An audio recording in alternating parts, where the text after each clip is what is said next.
Assalamualaikum warahmatullahi wabarakatuh. Halo Sobat Muslim Saintis, alhamdulillahirrahmanirrahim kami bisa menyapa lagi nih Sobat Muslim Saintis yang ada di rumah dalam acara Tazkif Ramadan bersama Karisma UM.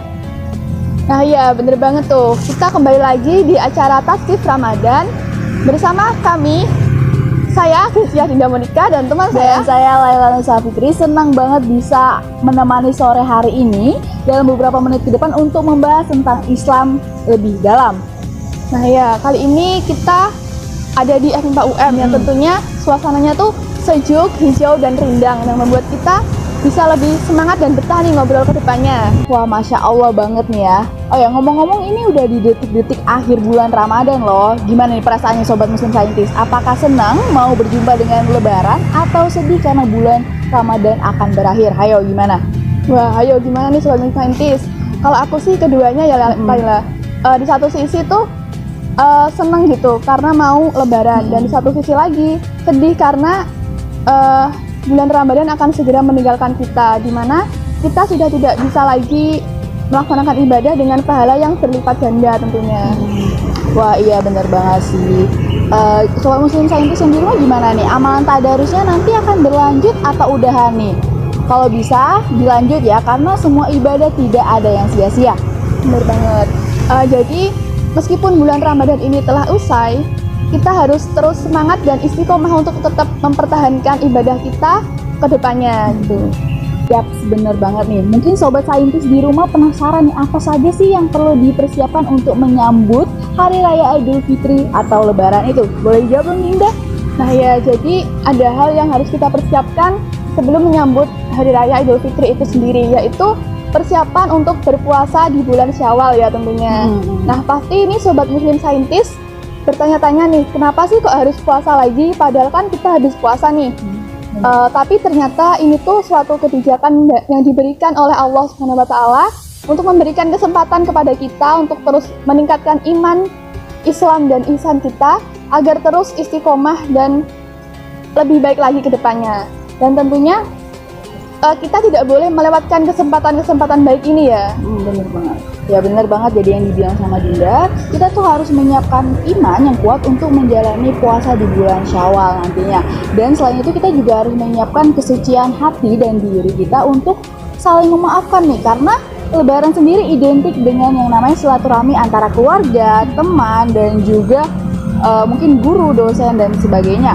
Jadi kita juga harus menyiapkan kelapangan diri atau hati untuk saling memaafkan dan dimaafkan.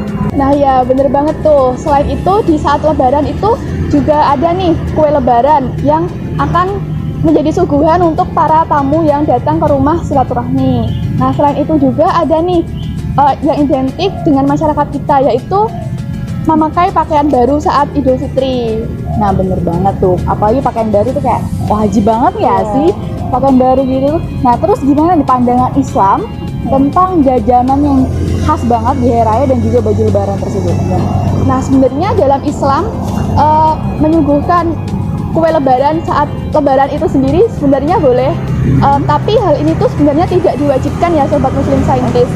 Cuma sekedar sebagai bentuk simbolis bentuk kita untuk memuliakan tamu yang datang silaturahmi ya, berkunjung. Nah bener banget tuh apa yang dibilang Dinda. Jadi kita tuh boleh nyiapin jajanan-jajanan seperti itu untuk memuliakan tamu, tapi kita harus ingat yang paling penting adalah kita harus menyiapkan keistiqomahan untuk menyambut bulan-bulan setelah Ramadan. Jadi biar iman kita tuh kalau bisa stabil atau lebih baik lagi itu meningkat di bulan-bulan di luar Ramadan. Nah ya bener banget tuh. Nah Sobat Muslim Saintis nih mungkin ada yang penasaran nih gimana sebenarnya makna dari Hari Raya Idul Fitri itu sendiri. Nah jadi dalam Islam Hari Raya Idul Fitri itu tuh dimaknai sebagai hari kemenangan, di mana umat muslim pada hari itu sudah bisa buka puasa atau makan.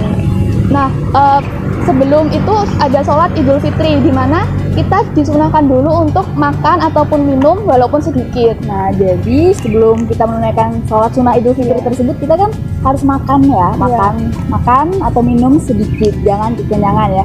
Dan meskipun kita itu disunahkan untuk puasa bulan Syawal, tapi ada satu hari di mana kita diharamkan untuk berpuasa yaitu pada tanggal 1 Syawal. Jadi untuk teman-teman yang nantinya akan sholat Idul Fitri itu diusahakan untuk makan dan minum sedikit ya, karena kalau kekenyangan nanti malah begah jadinya dan jadi susah untuk sholat sunnah Idul Fitri. Jadi kayak sayang banget ya sih, karena ini sholat sunnah Idul Fitri itu cuma ada 1 tahun sekali, jadi sayang banget kalau dilewatkan dengan sia-sia seperti begitu.